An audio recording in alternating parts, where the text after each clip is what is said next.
Di dunia hiburan bukan hanya wanita yang tunduk pada aturan tersembunyi, ternyata pria pun bisa mendapat perlakuan yang sama.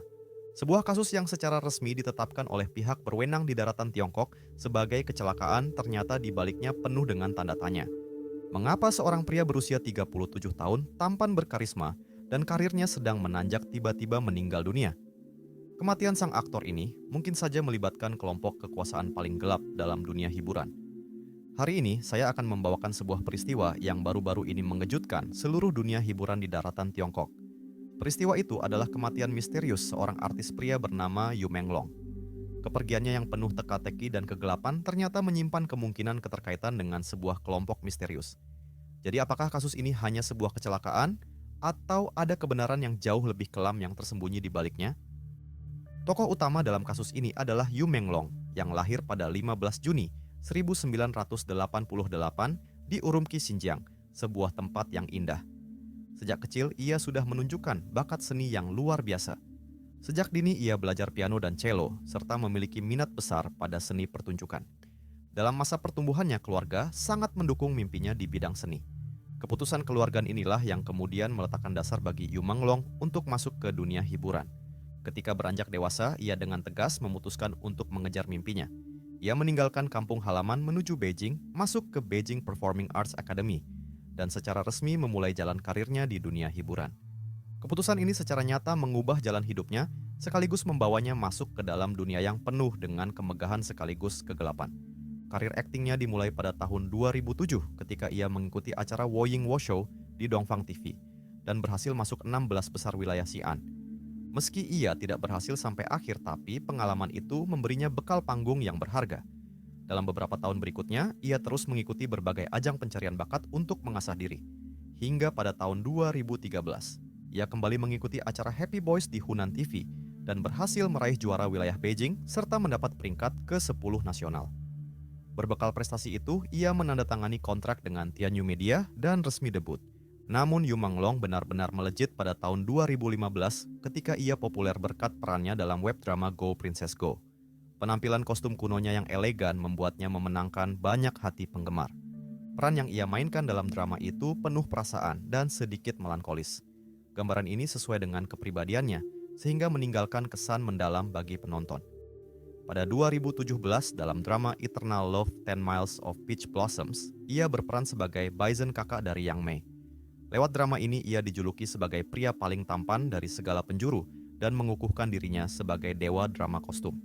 Peran ini bisa dikatakan sebagai puncak karir aktingnya. Hal ini juga membuatnya menjadi salah satu aktor drama kostum paling populer di daratan Tiongkok. Selain berakting, Yu Menglong juga seorang artis serba bisa. Ia merilis beberapa karya musik dan pernah menyutradarai serta memproduksi video musik untuk penyanyi lain. Karya musiknya juga disukai penggemar, memperlihatkan bakat seninya yang beragam. Penampilan publik terakhirnya adalah pada Gala Tahun Baru Imlek 2024, di mana ia menyanyikan lagu Qian Li Wan Li di panggung khusus di Xinjiang. Saat itu senyumnya cerah, penampilannya memukau, sama sekali tidak menunjukkan tanda-tanda yang janggal. Karena itu peristiwa yang terjadi kemudian menjadi semakin membingungkan. Sekarang mari kita cermati garis waktu misterius dari beberapa jam terakhir kehidupan Yu Menglong. Apakah di dalamnya penuh dengan hal-hal yang tidak logis dan membingungkan? Menurut laporan awal pada malam 10 September, Yu Menglong berkumpul untuk makan malam di rumah seorang teman bersama 5-6 orang lainnya. Namun detail ini kemudian dikoreksi oleh adiknya. Ia menegaskan bahwa malam itu sebenarnya hanya ada 3 pria dan 1 wanita ditambah Yu Menglong, sehingga totalnya ada 5 orang. Hal yang membingungkan adalah, baik manajer maupun asisten Yu Menglong sama sekali tidak mengenal keempat orang tersebut. Padahal sebagai seorang artis terkenal di daratan Tiongkok, cukup aneh bila tim manajemennya sama sekali tidak tahu siapa yang menemani dia malam itu. Yang lebih mencurigakan lagi, keempat orang itu memberi kesaksian yang sangat konsisten. Mereka semua mengatakan bahwa Yu Menglong mabuk berat. Tapi pernyataan itu bertentangan dengan citra publik Yu Menglong yang dikenal memiliki toleransi alkohol cukup baik. Sekitar pukul 2 dini hari, saksi di lokasi mengatakan Yu Menglong menyebut ingin kembali ke kamar untuk beristirahat. Setelah masuk kamar, ia mengunci pintu dari dalam. Detail ini kemudian menjadi salah satu kunci dalam kasus ini. Karena jika memang pintunya terkunci dari dalam, bagaimana mungkin peristiwa setelahnya bisa terjadi? Lalu sekitar pukul 6 pagi saat acara pertemuan bubar, teman-temannya mengatakan tidak melihat Yu Menglong keluar dari kamar. Namun akhirnya justru ditemukan bahwa jasad Yu Menglong berada di lantai bawah. Jadi dari pukul 2 hingga 6 pagi selama 4 jam itu, apa sebenarnya yang terjadi di dalam kamar? Mengapa tidak seorang pun menyadari ada sesuatu yang janggal? Orang pertama yang menemukan jasad Yu Menglong adalah seorang warga yang sedang mengajak anjingnya jalan-jalan di kompleks. Anehnya salah satu dari 4 orang yang ikut makan malam-malam itu juga berada di lantai bawah pada saat kejadian. Tetapi reaksi pertamanya bukan menelepon ambulans atau polisi, melainkan melepas bajunya dan menutup wajah Yu Menglong.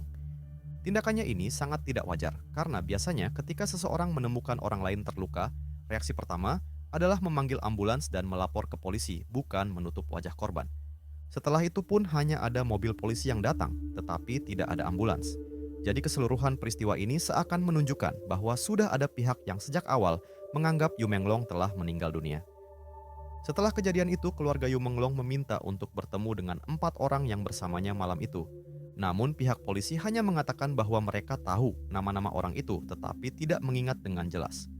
Polisi hanya mengungkapkan bahwa ke-4 orang tersebut adalah penyanyi atau aktor dengan sedikit popularitas.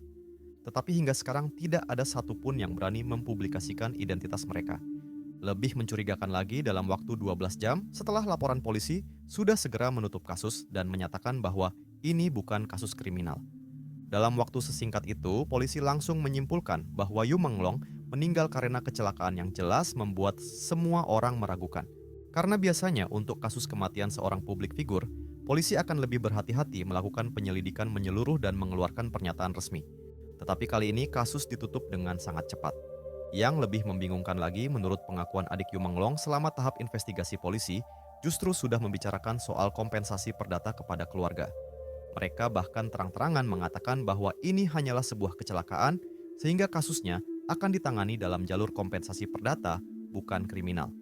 Artinya, sebelum penyelidikan selesai, polisi sudah menetapkan sifat kasus ini.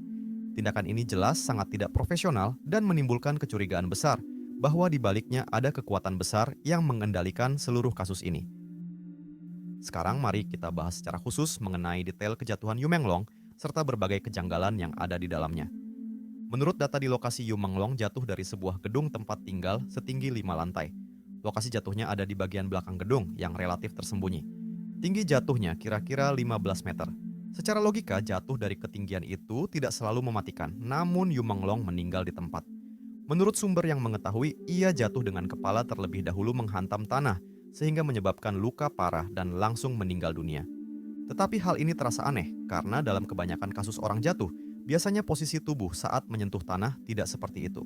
Yang lebih mencurigakan lagi, di jendela unit ditemukan bekas cakar, yang jelas menunjukkan bahwa sebelum jatuh, korban mungkin sempat berjuang atau melawan. Selain itu, jaring kawat besi di luar jendela terlihat dipotong secara sengaja, dan ukuran lubangnya pasuntuk dilalui oleh 1 orang. Sehingga tampaknya semua ini sudah ada perencanaan sebelumnya. Mengenai peristiwa kematian misterius Yu Menglong, seorang penulis dari daratan bernama Lu Ban merinci 14 poin keraguan. Berbagai poin ini membuat orang tidak bisa tidak mempertanyakan apa sebenarnya kebenaran di balik kasus ini. Mari kita bahas satu persatu. Poin pertama, mengapa seorang yang masih muda dan sehat dengan karir berkembang baik tiba-tiba tanpa tanda apapun memilih untuk terjun ke langit? Padahal, meskipun karir Yu Menglong ada pasang surutnya belakangan, ia justru sedang bersiap untuk comeback dan mengembangkan proyek baru. Jadi sama sekali tidak ada tanda maupun motif untuk mengakhiri hidupnya. Poin kedua, mengapa peristiwa itu terjadi di rumah temannya? Karena jika benar ingin bundir, biasanya orang akan memilih tempat yang familiar atau memiliki makna khusus, bukannya rumah teman. Poin ketiga, jika benar ingin bundir, mengapa memilih gedung yang hanya setinggi 5 lantai? Karena jatuh dari ketinggian itu tidak selalu berakibat fatal. Jadi pilihan ini terasa tidak masuk akal untuk seseorang yang ingin mengakhiri hidupnya. Poin keempat, dikabarkan kepalanya mendarat terlebih dahulu. Cara jatuh seperti ini sangat jelas menunjukkan adanya kemungkinan dilempar keluar. Detail ini penting karena dalam sudut pandang fisika, cara jatuh sukarela dan tidak sukarela akan memperlihatkan perbedaan yang jelas. Poin kelima, menurut polisi pada hari kejadian kamera pengawas di lokasi sedang tidak berfungsi, sehingga bukti paling krusial justru kebetulan hilang. Hal ini menimbulkan kecurigaan apakah ada pihak yang sengaja merusak atau mematikan kamera tersebut. Poin keenam, mengapa sehari sebelum rencana bundir ia masih menerima kontrak untuk tampil di sebuah acara komersial? Yu Menglong sebenarnya berencana mengikuti kegiatan bisnis keesokan harinya setelah pesta, bahkan sudah menandatangani kontrak. Seseorang yang berniat bundir biasanya tidak akan terus menjadwalkan rencana di masa depan. Poin ketujuh, mengapa sebelumnya sama sekali tidak ada tanda-tanda atau ucapan yang menunjukkan niat bundir? Semua orang yang mengenal Yu Menglong menyatakan bahwa ia adalah pribadi yang optimis dan positif, tidak memiliki gejala depresi maupun kecenderungan untuk bundir. Poin kedelapan, mengapa di jendela terdapat bekas cakar yang jelas? Jika memang ia melompat dengan sukarela, seharusnya tidak akan ada bekas cakar. Tanda ini jelas menunjukkan bahwa kemungkinan besar ia sempat melakukan perlawanan. Poin kesembilan, mengapa kawat jaring di jendela ditemukan telah dipotong hingga terbuka celah? Hal ini jelas merupakan tindakan yang terencana mirip dengan tindak kejahatan yang dipersiapkan sebelumnya. Poin ke-10, Yu Menglong dikenal sangat dekat dengan ibunya.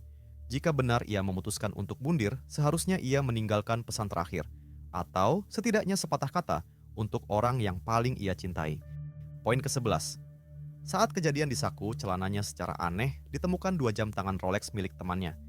Detail ini sangat janggal, karena dalam keadaan normal, orang tidak mungkin tiba-tiba meletakkan jam tangan mewahnya di saku celana orang lain. Jadi apakah 2 jam tangan itu merupakan imbalan, atau ada pihak yang sengaja ingin menciptakan barang bukti palsu? Poin ke-12, setelah kejadian pihak kepolisian tidak memeriksa secara mendetail catatan komunikasi maupun isi ponsel Yu Menglong. Padahal itu jelas merupakan sumber bukti yang sangat penting. Poin ke-13, teman-teman yang makan malam bersama Yu Menglong pada malam kejadian menurut polisi adalah 4 orang penyanyi aktor yang cukup dikenal. Namun hingga kini tidak ada seorang pun yang berani mengungkap identitas mereka, dan polisi pun tidak melakukan penyelidikan mendalam terhadap keempat orang tersebut. Poin ke-14 dalam kasus Yu Menglong ini, polisi dengan cepat menyimpulkan bahwa ia bundir tanpa penyelidikan yang mendalam. Bahkan topik mengenai kasus ini yang sempat masuk daftar pencarian populer di internet pun dengan cepat dihapus. Pada saat yang sama, postingan diskusi di internet juga banyak yang dihapus. Hal ini membuat orang mempertanyakan apakah ada pihak yang menggunakan kekuatan besar dan gelap untuk menekan kebenaran agar tidak terungkap. Semua tanda ini menunjukkan bahwa Yu Menglong sangat jelas menjadi korban pembunuhan, bukan bundir. Sebab bila beberapa kejanggalan itu dilihat secara terpisah, mungkin masih ada penjelasan. Namun bila semuanya digabung, terbentuklah sebuah gambaran yang sangat mencurigakan. Di internet beredar beberapa video yang diduga menunjukkan situasi menjelang kematian Yu Menglong. Isi video-video ini mengejutkan dan membuat hati ngeri. Dalam salah satu video terlihat ada sosok bayangan berdiri di depan jendela sedang berjuang dan terdengar suara pria berteriak pilu. Suara itu mirip dengan suara Yu Menglong, sehingga banyak orang percaya bahwa rekaman itu adalah teriakannya meminta pertolongan sebelum meninggal. Video lain yang direkam oleh tetangga di seberang unit tempat kejadian memperlihatkan kondisi di dalam rumah. Dalam rekaman itu secara samar terlihat banyak orang sedang berpesta. Ada orang yang tampak tanpa busana berdiri di dalam ruangan. Suasana yang terlihat kacau itu tampaknya bukan sekadar pesta biasa. Seorang netizen bahkan menemukan foto selfie yang diduga diambil oleh salah satu peserta pesta. Dari pantulan kacamata hitam, orang itu terlihat bayangan yang mengindikasikan 2 orang sedang bergumul secara fisik dan seseorang tampaknya sedang terikat. Orang yang terikat itu diduga adalah Yu Menglong. Meski gambar itu kabur, hal ini cukup menimbulkan kecurigaan yang masuk akal. Semua potongan video ini memang belum dikonfirmasi secara resmi, namun sudah menghebohkan dunia maya. Hal ini membuat publik bertanya-tanya apakah sebelum meninggal Yu Menglong sempat mengalami penyiksaan dan penganiayaan. Jika potongan-potongan video itu benar, maka kematiannya jelas bukan kasus bundir yang sederhana, melainkan sebuah pembunuhan. Yang lebih mengkhawatirkan, para netizen yang mengunggah potongan video tersebut segera mengalami penertiban. Tidak hanya videonya dihapus, tetapi akun mereka juga diblokir seolah ada kekuatan besar di belakang layar yang berusaha keras menyembunyikan berbagai bukti ini. Tindakan pengendalian informasi semacam ini justru membuat orang semakin yakin akan keaslian video tersebut. Sekarang mari saya jelaskan mengenai keluarga Zhao yang besar dan misterius, serta kemungkinan kaitan mereka dengan kasus Yu Menglong. Berdasarkan bocoran di internet dan kabar dari lingkaran dalam yang disebut keluarga Zhao sebenarnya bukanlah satu keluarga tunggal. Nama keluarga Zhao berasal dari istilah populer di internet Tiongkok. Istilah ini merujuk pada kelompok elit merah yang terdiri dari pejabat tinggi pemerintah, pengusaha kaya raya, serta kerabat dan anak-anak mereka. Kelompok berpengaruh ini menguasai banyak sumber daya di dunia hiburan Tiongkok. Mereka menggunakan berbagai aturan tak tertulis untuk mengendalikan masa depan artis, mulai dari investasi film, manajemen artis, hingga promosi dan publisitas. Mereka bisa menentukan apakah seorang artis akan populer atau tidak, bahkan mengendalikan arah opini publik, serta memengaruhi jalannya penyelidikan aparat hukum. Menurut orang dalam anggota inti keluarga Zhao, mencakup 4 orang. Seorang investor senior di industri film bernama Zhao mengendalikan banyak perusahaan hiburan. Bos perusahaan manajemen artis terkenal bernama Lee memiliki hubungan erat dengan berbagai stasiun TV. Seorang eksekutif tinggi di sebuah platform internet bernama Huang menguasai saluran propaganda dan opini publik. Bos perusahaan humas bernama Zhang khusus menangani berita negatif selebriti. Melalui jaringan kekuasaan dan pertukaran kepentingan yang kompleks, kelompok ini membentuk sebuah ekosistem yang hampir memonopoli dunia hiburan. Jika seorang artis ingin terkenal, ia harus melalui saluran mereka dan menerima syarat yang ditetapkan. Menurut kabar setelah Yu Menglong populer, seharusnya karirnya terus melesat, tapi tiba-tiba nasibnya berubah drastis. Diduga hal itu berkaitan dengan penolakannya terhadap tuntutan tidak pantas dari salah satu tokoh berpengaruh dalam keluarga Zhao. Menurut laporan pada tahun 2020, Yu Menglong pernah menolak permintaan tidak pantas dari seorang produser wanita dan pihak investor. Karena itu, perusahaannya sengaja membekukan dirinya, sehingga selama 3 tahun berturut-turut ia hampir tidak memiliki karya baru. Akibatnya, ia melewatkan masa emasnya sebagai aktor. Ketika ia akhirnya kembali ke dunia hiburan, ruang lingkup peran yang bisa ia mainkan sudah jauh menyempit. Ia hanya bisa mendapatkan beberapa peran kecil, sehingga sulit untuk kembali ke puncak kejayaannya. Selain karir aktingnya yang terhambat, perusahaan-perusahaan yang terdaftar atas namanya juga seluruhnya dibubarkan pada akhir tahun lalu dan Juli tahun ini. Semua tanda ini memperlihatkan bahwa ada pihak yang secara sistematis sedang menghancurkan karir dan sumber keuangannya. Kasus Yu Menglong juga membuka sisi tergelap dunia hiburan, yaitu pesta liar dan budaya menemani minum. Seorang paparazi terkenal asal Taiwan, Guo Xiki, pernah membongkar dalam sebuah acara tentang sisi gelap jamuan makan di dunia hiburan Beijing. Ia mengungkapkan bahwa semua pesta semacam itu biasanya berskala besar, dihadiri oleh selebritas manajer artis eksekutif dari berbagai platform besar dan banyak peserta lainnya. Semua pesta itu sering disertai dengan aktivitas memaksa orang minum dalam jumlah besar. Gosiki menjelaskan dalam pesta semacam itu biasanya ada 2 tipe dominan peserta, manajer wanita yang sangat berkuasa dan kaum homoseksual. Dalam jamuan tersebut, selebriti kelas bawah biasanya bertugas menuangkan minuman dan menemani minum. Di lokasi itu, seringkali juga terjadi interaksi fisik yang sangat intim. Pesta-pesta ini biasanya dibungkus dengan dalih pertemuan industri atau diskusi proyek, namun pada kenyataannya justru menjadi tempat berlangsungnya berbagai transaksi tidak bermoral. Bocoran ini sangat selaras dengan potongan video yang beredar terkait kematian Yu Menglong sehingga menimbulkan kecurigaan bahwa ia mungkin merupakan korban dari budaya gelap semacam ini. Konon jamuan makan malam pada malam itu sebenarnya adalah salah satu jenis pesta semacam ini. Karena menolak ikut serta dalam aktivitas tertentu, atau mungkin karena melihat sesuatu yang seharusnya tidak ia saksikan, Yu Menglong akhirnya malah tertimpa masalah. Dugaan ini juga sejalan dengan pengungkapan yang pernah disampaikan oleh Huang Zitao. Huang Zitao dalam sebuah siaran langsung pernah mengecam keras budaya menemani minum di dunia hiburan. Ia marah dan berkata, "Saya sudah sibuk bekerja sampai kelelahan. Mengapa setelah itu saya masih harus menemani minum?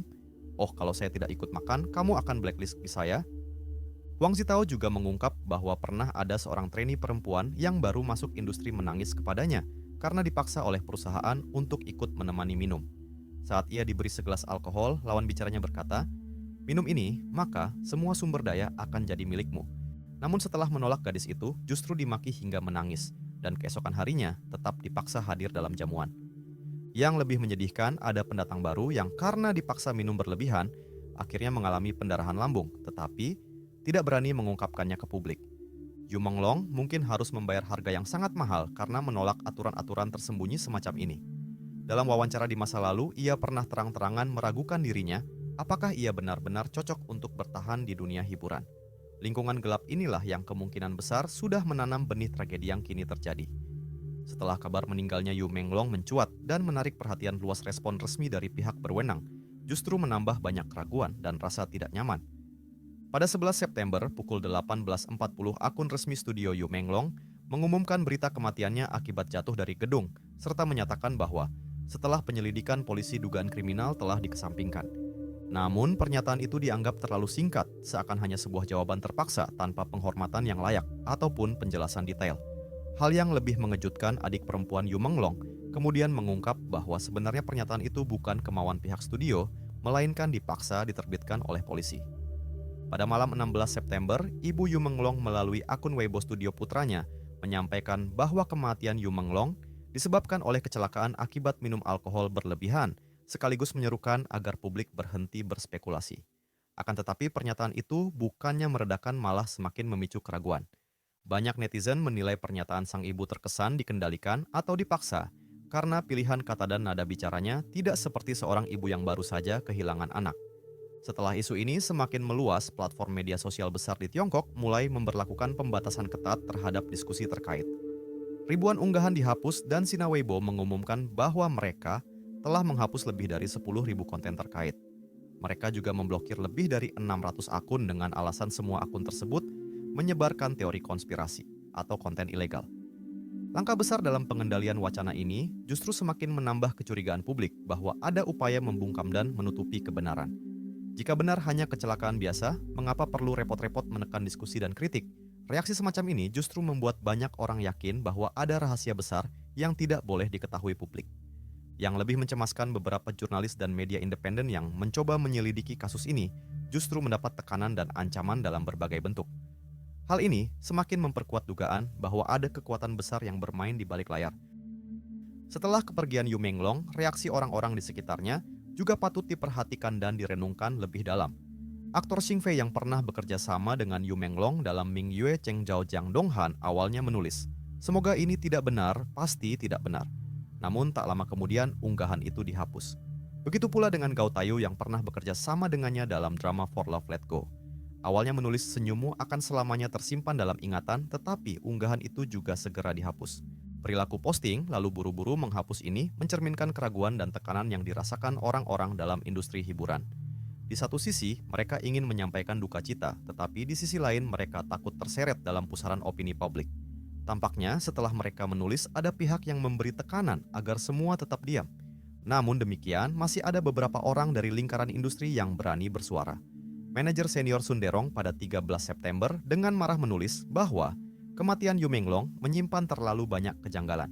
Ia bahkan mengatakan bahwa dulu ketika bertemu Yu Menglong, ia selalu memperlakukannya dengan sangat baik layaknya anak kandung sendiri, sehingga tidak bisa menerima kenyataan bahwa ia meninggal dengan cara yang tidak jelas.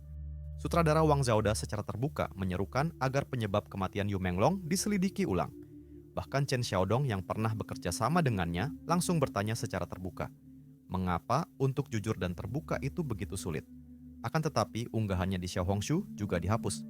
Banyak figur industri lain pun menyerukan agar kasus ini ditindaklanjuti, tetapi postingan mereka tetap saja dihapus, bahkan ada yang mendapat ancaman pembunuhan. Tindakan penyensoran dan intimidasi seperti ini semakin memperkuat kesan adanya kekuatan besar yang ingin menghalangi kebenaran terungkap. Selain itu, Madam Xiang Tai, seorang tokoh senior yang dikenal berani bicara blak-blakan dan memiliki kedudukan tinggi di dunia hiburan, ikut terseret dalam perhatian publik. Saat ia melakukan siaran langsung, kolom komentarnya dibanjiri permintaan netizen. "Tolong bantu Yu Menglong, kumohon Yu Menglong adalah orang baik." Tapi saat melihat berbagai komentar itu, Xiang Tai justru terdiam cukup lama, sikap yang sangat berbeda dengan gaya berani biasanya. Setelah hanya menghela napas di layar, kemudian muncul balasan dari akun resminya. "Jangan komentar lagi, ini tidak bisa dibicarakan." Kalimat singkat ini langsung membuat suasana siaran terasa berat dan tegang. Fakta bahwa bahkan tokoh kuat seperti Xiang Tai tidak berani membicarakan atau terlibat dalam kasus ini semakin menunjukkan bahwa kekuatan di baliknya pasti sangat besar. Di saat yang sama, berbagai isu palsu dan rumor pun bermunculan tanpa henti, seolah ada kekuatan misterius yang sengaja menciptakan kekacauan agar kebenaran semakin sulit dikenali. Karena semakin kacau opini publik, semakin sulit pula masyarakat membedakan mana fakta, mana rekayasa. Teknik semacam ini disebut-sebut sebagai cara yang sering digunakan keluarga Zhao. Hal ini membuat para penggemar Yu Menglong berada dalam dilema. Di satu sisi, mereka ingin melindungi martabat idolanya, namun di sisi lain, mereka tidak bisa menahan diri untuk terus menuntut kebenaran. Banyak fans merasa dia adalah aktor yang baik, seluruh usahanya tidak seharusnya dihapus begitu saja oleh kematian ini. Karena terlalu berduka para penggemarnya, ramai-ramai menulis di internet, berharap bisa memperjuangkan keadilan untuk sang idola dan menantikan hari di mana kebenaran akhirnya terungkap. Bahkan ada seorang netizen yang menemukan sesuatu saat menonton ulang siaran langsung Yu Menglong. Ketika layar sempat macet dan timnya sedang mencoba memperbaikinya, Yu tiba-tiba menurunkan tangannya dari mulut dan pelan-pelan berbisik tolong. Namun, karena suaranya terlalu kecil, tidak ada yang menyadarinya saat itu. Dalam kesempatan lain, saat siaran langsung, Yu juga pernah berkata, "Hari ini cuaca kurang baik, langit penuh awan gelap. Ingatlah untuk hati-hati saat keluar. Aku baru saja belajar sulap. Kematian sebenarnya bisa menjadi sesuatu yang artistik." Belakangan ketika kata-kata ini ditemukan bisa disusun menjadi puisi permintaan pertolongan. Selain itu ada netizen yang menyadari bahwa ia pernah membuat sinyal darurat tanpa suara yang dikenal sebagai permintaan tolong, namun tetap saja tidak ada yang memperhatikannya. Hingga kini kasus meninggalnya Yu Menglong masih penuh misteri yang belum terpecahkan. Bagaimana mungkin seorang aktor dengan kehidupan disiplin sedang bersiap pergi ke luar negeri bisa tiba-tiba meninggal setelah makan malam di rumah seorang teman? Apakah ia benar-benar meninggal karena menolak aturan gelap dan dibalas dendam? Ataukah ia melihat sesuatu yang seharusnya tidak ia lihat? Atau bahkan ia memegang bukti kejahatan penting seseorang, sehingga akhirnya dihilangkan? Ataukah seperti pernyataan resmi ini hanyalah sebuah kecelakaan yang tidak disengaja? Berbagai pertanyaan ini hingga kini belum ada jawabannya. Namun, di tengah opini publik yang semakin memanas, Biro Keamanan Publik Chaoyang Beijing pada malam 21 September, pukul 21.30, merilis pengumuman terbaru sebagai tanggapan resmi. Dalam pengumuman itu disebutkan bahwa baru-baru ini seorang pria berusia 37 tahun meninggal akibat jatuh dari ketinggian setelah minum alkohol.